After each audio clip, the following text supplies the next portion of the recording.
Okay, I want to show a little experiment I was doing with the holoplay SDK. And it's something that I think is not quite rendering direct lights as it should be.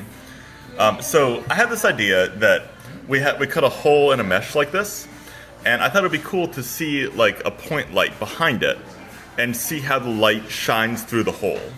So I went ahead and did this. Right now I just put a light on my finger, just like in Des Island. I'm using a point light in this case just for simplicity. I'm turning on shadows, and everything else is pretty much default. I'm culling nothing. But you'll see this thing that happens. So when I put my finger in there, it's not behaving the way I think it should be for a point light. So when I'm behind, so here I'm behind the plane, and it's illuminating the plane.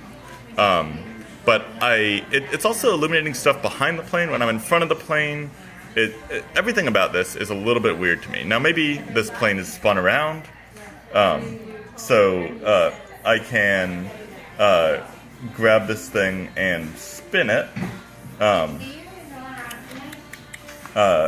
here and spin this guy. But I think it's a little bit more than this. So now it's spun around, but I'm still lighting it up from one side. Like it's just not like so the other thing is, let's say I turn my light from a point light like it is into a directional light.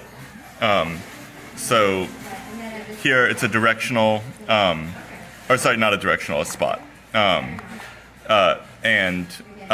way it's set up, it's pointing here, it's pointing at the camera.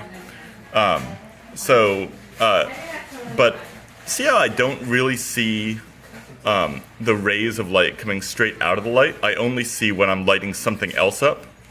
I would love if I'm actually doing a ray trace on that light, like a camera would if it was looking straight at the light. Because I think it would be really cool to cut a hole in a mesh and turn the camera around and see that light shining through the mesh. There's something about that feels super interesting.